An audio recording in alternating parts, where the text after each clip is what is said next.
The following is dated February 17th, 1989. It's a letter from Mr. Wolfe's wife sent to the Manatee County Sheriff's Office. Attention, Records Department. For 10 years, I have not received an investigation report on my husband, Harry E. Wolfe. His death occurred in April of 1977. Please send the report to me, his wife. His case number is 252414. This preys on my mind, makes me upset, and wondering how far the investigation was followed, and if the case has been dropped. Please help me and send the report. The response she got was essentially a denial of her request, which noted, quote, "I assure you, all measures were taken to locate and identify the perpetrator. Also, for your benefit, I will assure you that no unsolved murder is ever dropped. The Manatee County Sheriff's Office is as concerned today as we were in 1977. The police captain then gave her a phone number and an invitation to set up a phone call with him to review the case file. I'd like to hear a little bit about your grandfather. Can you tell me what he was like and, his hobby, anything that'll sort of flesh him out for the listener as a person? So he was a large man with dark hair. He loved fishing, which is why he was there. He was meeting a buddy to do some fishing. He and my grandma lived in Cincinnati, but we lived down here in Florida, and they would, do the whole snowbird thing with their camper. And they would drive with their RV down and park the RV at our house. And my grandma was there in the RV while he took the truck and went down to Sarasota to a friend's house to, go play with him and do whatever it is they were going to do. Okay.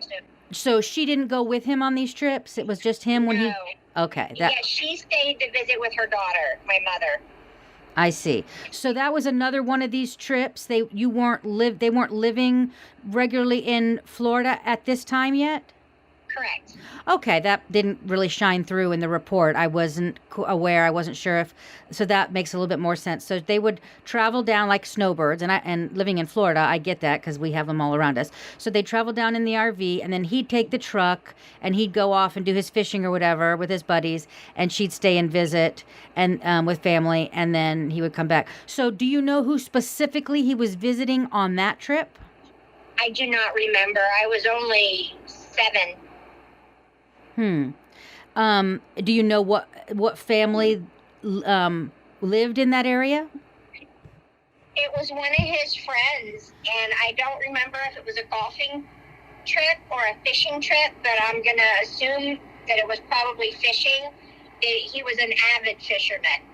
Okay. And in the back of the truck, it had all kinds of fishing gear and tackle and golf stuff. Yeah, I saw that. There was a lot of stuff in there. So he could have been doing any of those things. And the newspaper clippings, I went to newspapers.com and I first wanted to find as many clippings as I could find. Usually they're not 100% accurate, but you can get a feel for what they were reporting anyway. And they said he was revisiting a cousin, but in the report there is no witness statement of who he stayed with. Did you ever so when you got the police report, you never read any statement from any witness that he had visited on that trip? So I don't recall who it was. I used to know who it was. And I know that when he didn't show up at home when he was supposed to, they had called this said person and to find out if he had left.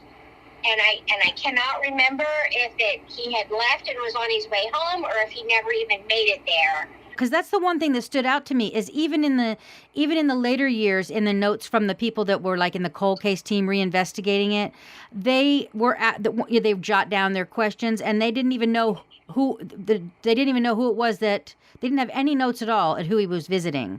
So your mom might have known, but I don't know that the police had a clear sense of who he was visiting. And that seems to be a point of confusion because there's no one in here. The only witness statements that are in the reports that I have are witness statements from people that they spoke to in the area that may have seen his truck. There's no one else. You said that your grandmother knew who it was that he was visiting. Do you recall if that person was questioned or spoken to by police? I do not know that. They wouldn't really, at that time, they didn't want to share anything with me at all. But I remember my mom and grandma calling because my grandma couldn't find him. So I do know that they were called, and then they called the police. And in the notes that my grandma had, she had all of this stuff as to who they, where he was going and who they called. And so he was retired basically, but he was making money off these rental properties. Is that what basically he was doing? Yes, he was retired. He had investments. He had a lot of stocks, a lot of bonds.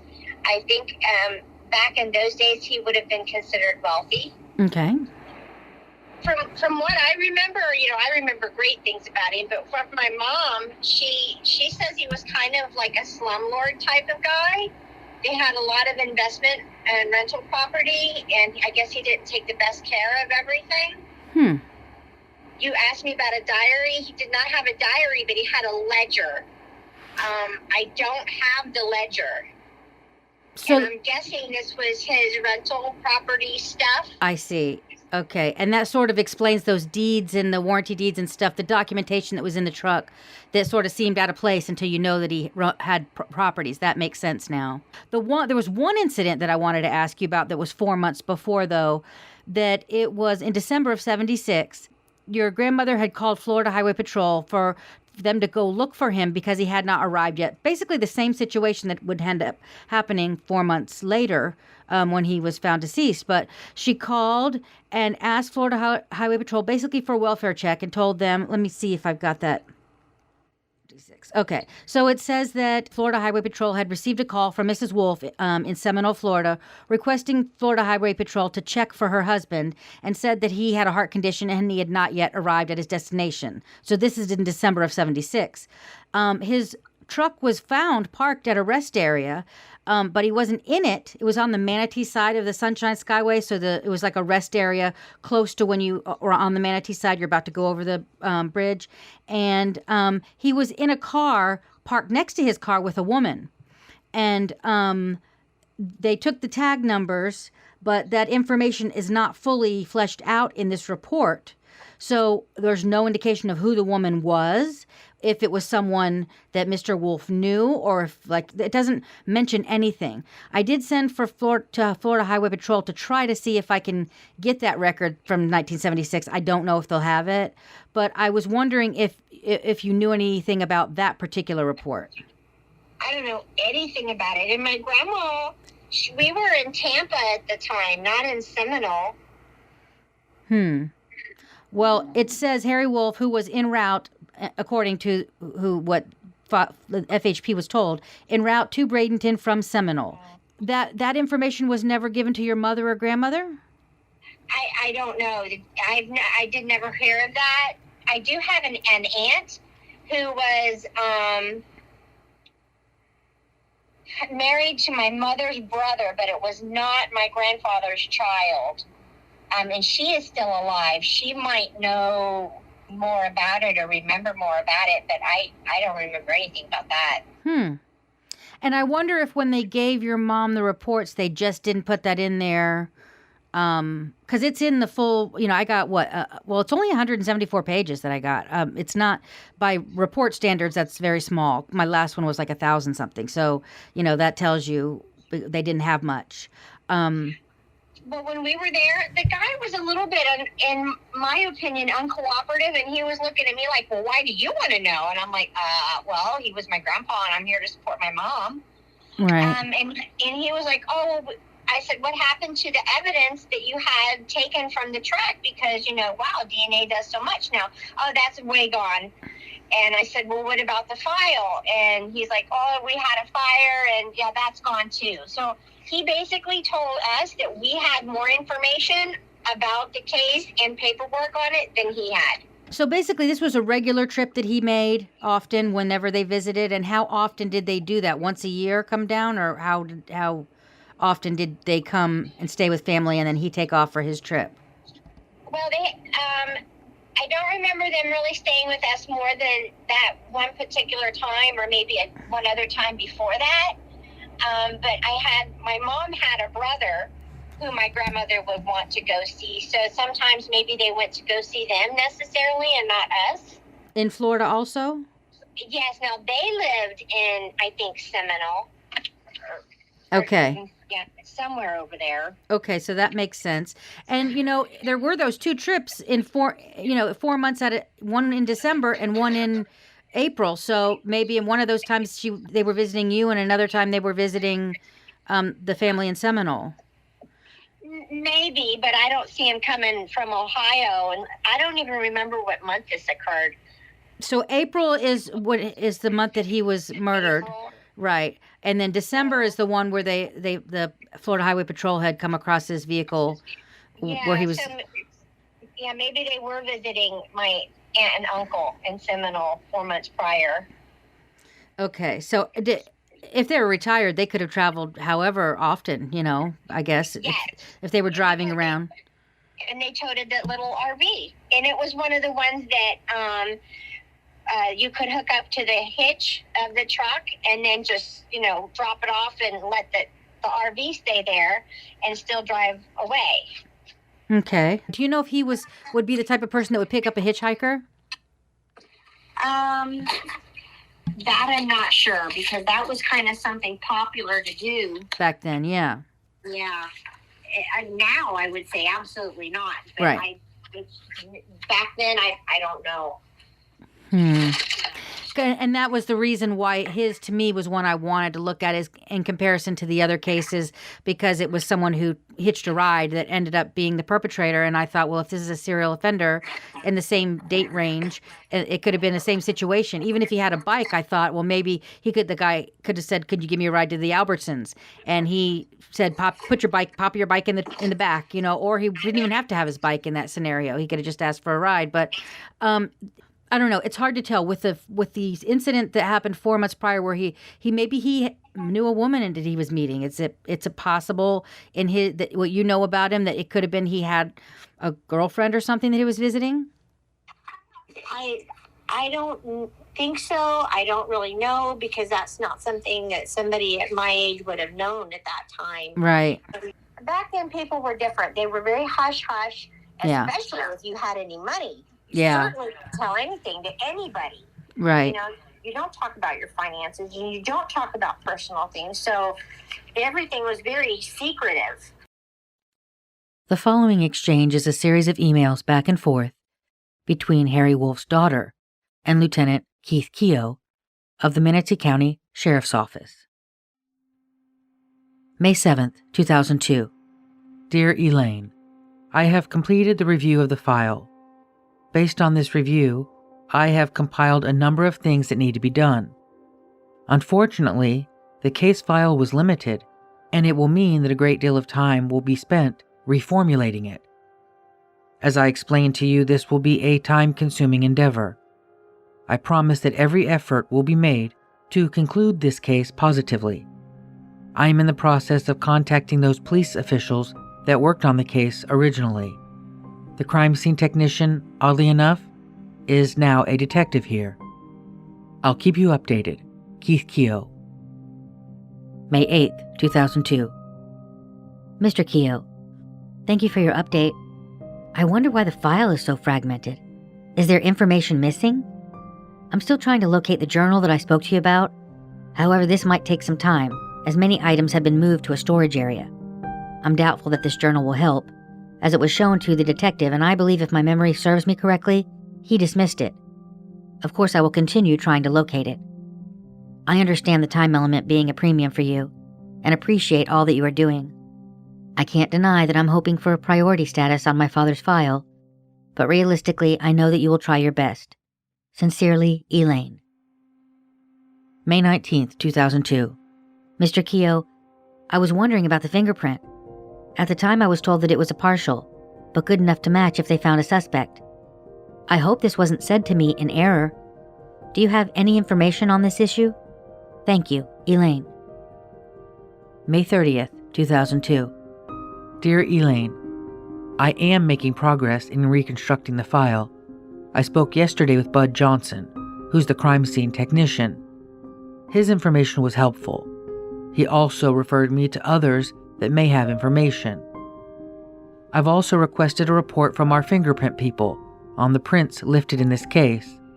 I've asked them to re-examine them in hopes that one or more APHIS quality prints can be searched in the national database. Have you had any luck locating that journal? I'll keep you updated. Keith Keogh. May 31st, 2002. Thank you, Mr. Keogh, for keeping me informed. My mother is 92 years old, and she's trying to find that journal. She has misplaced it and is very upset trying to find it. She's got a bad habit of moving items from place to place and gets confused. I do remember showing this journal to Detective Haas. I am wondering if it contained anything of value to help your case. I'm most anxious about that fingerprint. Our new technology just amazes me in forensic sciences. Perhaps I'm watching too much TV and expect more than is possible. That brings me to suggest that perhaps the vehicle was vacuumed and the contents saved. There must be some clue somewhere. People just don't get shot 3 times and the perpetrator not leave something. I can offer my services in gathering information and or coming to your office and organizing materials if you'd like. Whatever I can do to help you. Again, I want to thank you for your continued concern and courtesy. I just don't know how to convey to you my appreciation in this matter. Most sincerely, Elaine. May 31st, 2002. Dear Elaine, please let your mother know not to worry about that journal for now. We have plenty to do without it, and it isn't worth getting her upset over. I spoke with our property and evidence supervisor today. She's getting all the information on the physical evidence. I will email you next week as I get information. June 7th, 2002. Dear Mr. Keogh, have you had any luck with that fingerprint? I have a good feeling about this. Thank you, Elaine. June 28th, 2002. Mr. Keogh, haven't heard a word from you in a few weeks. How's everything going? Have you found anything new? Please keep me posted. Thank you, Elaine. June 28th, 2002. Dear Elaine, I'm sorry I haven't written you lately. We've been very busy on other things, but the case is still on my desk. I'm still waiting for our fingerprint people to submit a report to me regarding their part in this. I'll keep you updated. Keith Keogh. June 30th, 2002. Mr. Keogh, I'm wondering why it's taking so long to obtain information from in-house files. They haven't misplaced the evidence, have they? Thank you again for keeping in touch. Elaine. July 8th, 2002. Have you heard from the fingerprint people yet? Wondering why in-house information transfer is so difficult. Please keep me posted. Thank you. Elaine. July 9th, 2002. Dear Elaine, I still haven't heard from our fingerprint unit. However, I will speak with them today and let you know. I have to tell you that this case is very frustrating as far as a review goes. The copies you received of the file is the extent of that file. This case was investigated under a different administration, and the filing system was a lot different back then. In order to review the case, I have to reconstruct it by speaking with those who were involved in it. I did speak with the crime scene technician, Bud Johnson, who informs me that to his knowledge, there were a few good prints taken from your father's truck. Some were identified as his, your dad, and one that was found on the window belonged to a deputy who was at the crime scene. From his memory, he remembers other prints that were not identified. I also learned from him that a superior on the case had either Pinellas County or another agency come in and do another inspection of the truck before it was released. Also, there was evidently an employee of the sheriff's office that was sent to Dayton, Ohio to conduct further follow-up on this case. I received this information from the newspaper clippings that I got from you, not in the report. I'm trying to locate that person to see if any relevant information was received. I have contacted Curtis Siver, who was at the time of the murder a state attorney investigator, and he advised me that he has no reports regarding his involvement of the case. He did not recall anything significant regarding his involvement. As I told you in the beginning, I promised to review the information and follow any leads that are significant. Currently, the ICE unit is following up on at least 6 cold murder cases. The unit investigates cases on a priority basis, which is to say, those with the highest solvability factors. I will keep you posted. Sincerely, Keith Keogh. July 9th, 2002. Dear Mr. Keogh, your letter is not encouraging. With the lack of information, it's hard to imagine that the former administration was that inefficient. I remember a lot of communication between the detectives, myself, and Captain Mayer, and they seemed interested in the case. I don't recall who went to Dayton, but Mr. Haas does. My personal contact with Mr. Haas, he was very supportive and somewhat critical of the administration he worked under. What can I do to help? I am so hoping that you don't become discouraged and move on to something or somewhere else. Will there ever be closure? Sincerely, Elaine. That is all the communications between the two that were included in the file. I do want to say that Lieutenant Keogh was sending memos to various departments to get all the information that he told her he was trying to get.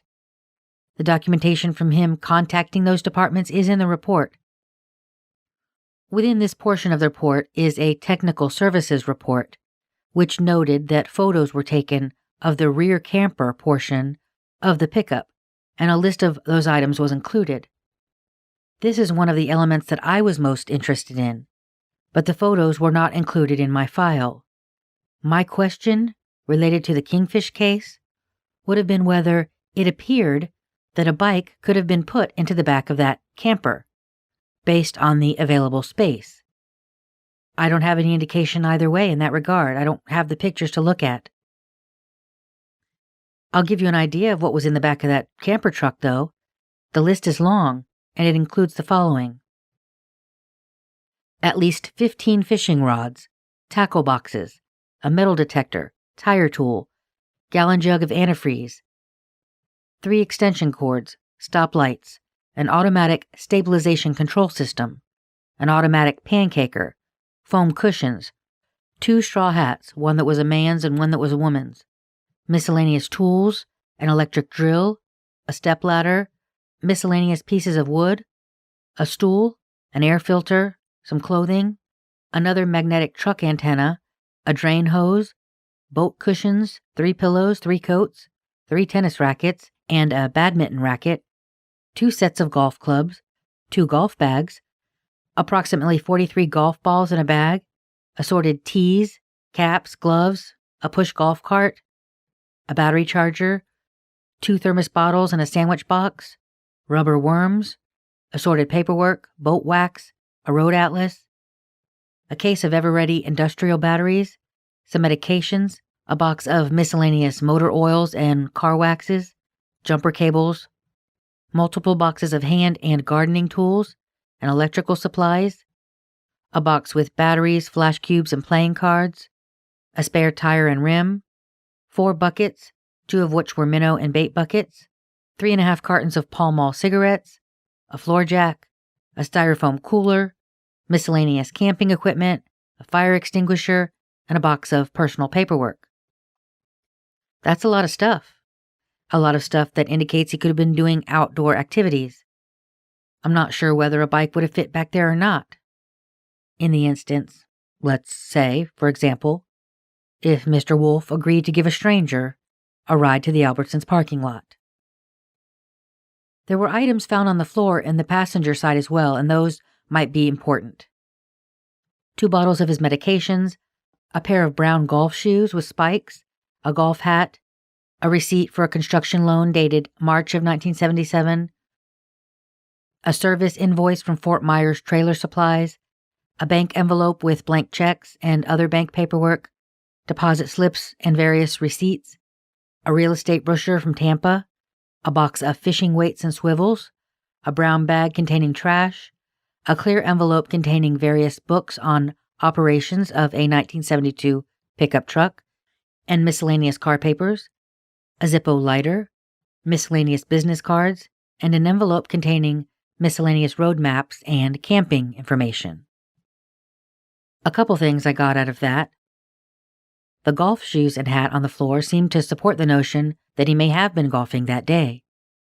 But the box of fishing weights and swivels made me also wonder if perhaps he had stopped at one of the many roadside docks, parks, or boat launches in the area to fish a little while at any time on his trip. It should be noted that the Kingfish boat ramp was one of many places in the area where people often fished right off the dock, as well as the bridge to the island itself, on which, if you'll recall, he had been found stopped 4 months earlier. There's another review of this report dated 2010, and among the findings it says, indications are 3 rounds recovered from the decedent were fragmented to the point of being untraceable, which would seem to rule out the possibility of ballistics being any help in this case. This report also says that at that time there was no physical evidence or witness or investigative leads to follow up on. Now, the physical evidence in this case was reviewed. It still exists as far as I know, and each item was renumbered in 2012, when it was again looked over for cold case review, and there was a fair amount of that evidence.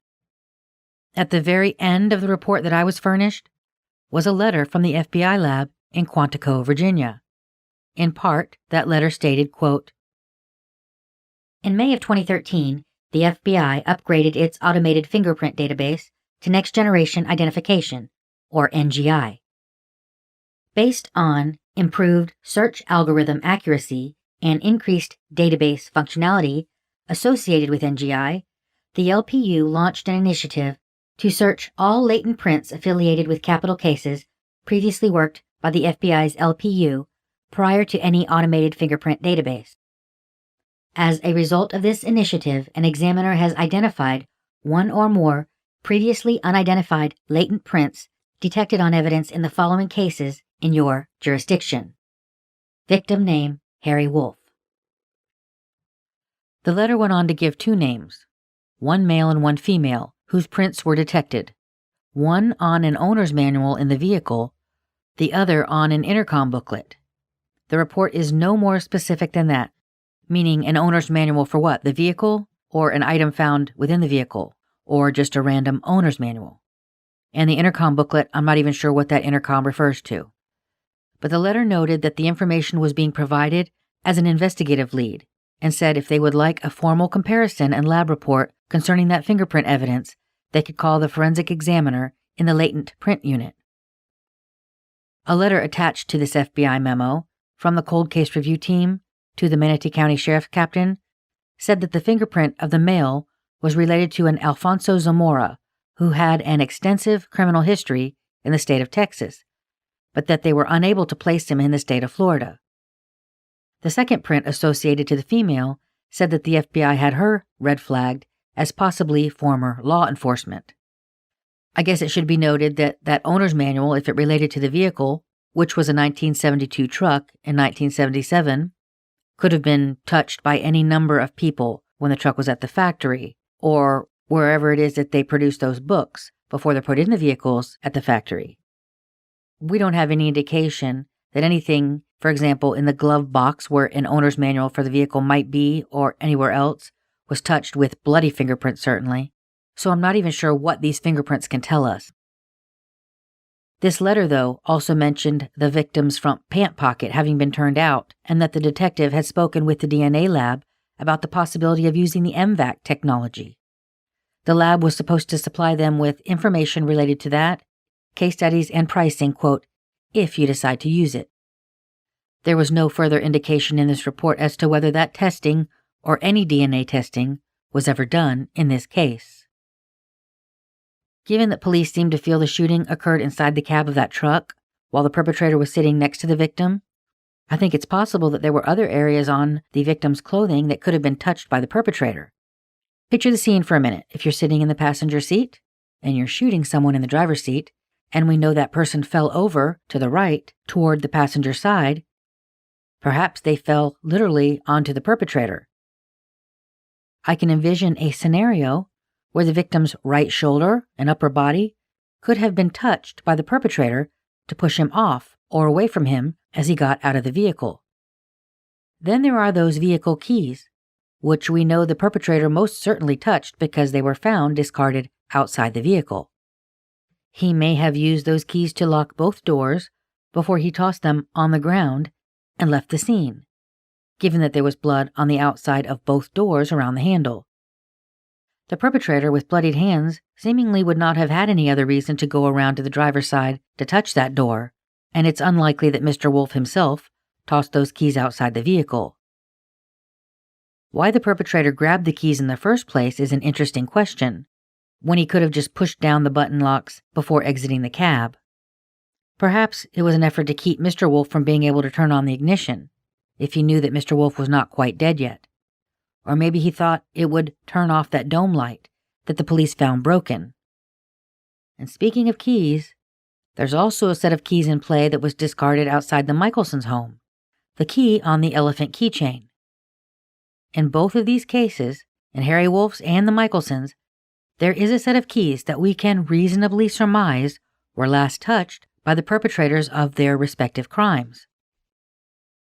It might be a long shot, but if it were me, I'd swab both of those keys for DNA and see if you can come up with a sample that's not from Mr. Wolfe on his keys or the Michelsons on theirs. Guys, I actually typed that up without a hint of irony, and I even felt a glimmer of hope for all of about, a minute and 52 seconds. And then I remembered those pictures in the newspaper, related to the Michelsons' case anyway. There's one with a line beneath it that reads, "Relative and police discuss mystery keys." The image is a close-up of Mrs. Michelson's brother George and Lieutenant Rocky Brown staring at the set of keys in the palm of Chief McCammon's hand. His bare hand. He's not wearing gloves. The officer who found the keys on the ground and picked them up probably didn't wear gloves either. What I've learned from researching dozens of cases from the 60s, 70s, and early 80s is that gloves really weren't a thing back then. Not used at every crime scene anyway. Probably because neither was DNA. So unless you yourself were about to touch something juicy and wanted to protect your own hands, you probably weren't wearing gloves. The idea of wearing them to protect evidence just was not a thing in 1974. Hell, in one of the first cases that I covered, which took place in Michigan in the early 80s, the EMTs weren't even wearing gloves. And that's right from his mouth. He told me he spent some time at that crime scene scrubbing blood off his hands with alcohol wipes. Now, technically, I guess you still could get DNA off those keys and that keyring, if you had DNA standards from anyone in law enforcement who might have come in contact with them to rule them out, most of whom are likely deceased by now. And still, that's if those keys were kept and properly stored. It's so frustrating though, right? You can picture it in your head, the perpetrator in each one of those crimes, holding those keys between their thumb and forefinger, or in their hand. Keys that could technically be swabbed for DNA. But I don't know if it's a viable option. The fact is, there are a whole lot of ifs associated with cold cases, many of which turn into what ifs under the glaring lens that hindsight provides. The what ifs in the case of Harry Wolfe might have included a chat with other people at that alleged golf course where Mr. Wolfe's game allegedly occurred, to at least cement that part of the story into fact. We don't have that. We have no indication that they ever interviewed anyone where this alleged golf game took place. Another what if involves the woman with Mr. Wolfe at that rest stop 4 months earlier, and whether that was someone he might have been visiting again on the trip he made 4 months later. The thing is, I have no idea whether by the time 1977 rolled around, the investigators at Mr. Wolfe's crime scene would have been wearing gloves, so when they fetched that set of keys from the grass, a DNA swab might be more feasible today in this case. Again, it's all very what-ify. I do know this. Our heroes who work every day in crime labs, when faced with a lack of corroborating facts related to the collection, storage, and chain of custody around evidence, tend to get a bit squeamish about what the results of that evidence can factually provide. Not to mention judges and juries. There is literally no suspect in the case of Harry Wolfe, and there never has been. Could it be related to the Kingfish Boat Ramp murders? Well, with the facts that I have right now, I can't rule it out, that's for sure. Maybe they could compare any unknown latent prints from Mr. Wolfe's case with any unknown latent prints they have in the Kingfish case. Ballistics is also something that could be checked, although there seems to be question about whether that would be viable with the evidence from Harry Wolfe's case. So I guess we should sum up how these cases are similar, Proximity, of course, is one similarity. Both vehicles in each case had the capacity to store a bike, should the same ruse have been used, and someone with nefarious intent had hitched a ride with Mr. Wolfe that night. There are at least some signs that he could have been fishing, perhaps at a boat ramp or fishing area or rest area on the day he was killed. That tackle box that was found on the front floorboard and all of those fishing rods in the back. Mr. Wolfe's vehicle was parked into a spot just shy of an exit, which could indicate that he was dropping someone off. Someone maybe that he had given a ride. Someone who could have left their car in the parking lot of the Albertson store, just like the perpetrator in the Kingfish boat ramp homicides left a vehicle in a grocery store parking lot before biking to the first scene of that crime. The victims in both the Kingfish cases and the case of Harry Wolfe were shot in the heads while inside vehicles. And in both cases, the victims were shot with what appears to be a .22 caliber handgun. Now I know this is a stretch. I'm sure you're saying that to yourself. Jenny, this is a stretch. And yes, hell, I'm saying that to myself. I agree. I would be shocked if these two cases were related. But I think it bears looking into all the same, because still to this day, we have no suspects or motive in either case. When I spoke with Captain Bork with the Longboat Key Police Department about the Michelson case, I also mentioned to him the case of Harry Wolfe. He seemed interested enough to look into it, and he also works on current open homicide cases in Manatee County. So I really hope that I gave him enough to pique his curiosity, to make him maybe go one step further, to compare some evidence in both cases if that's feasible. Because that is all I can really do on my end. Well, that and take this case to you guys, the listeners. So if you have any information about the murder of Harry Wolfe in Bradenton, Florida on April 21st, 1977, please contact the Manatee County Crime Stoppers at 866-634-TIPS. That's 866-634-TIPS. They also have a mobile app that you can download at p3tips.com.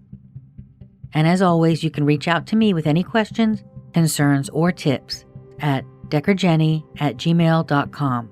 That's DECKERJENI@gmail.com. Next up, yet another case from Manatee County, Florida. Please stay tuned.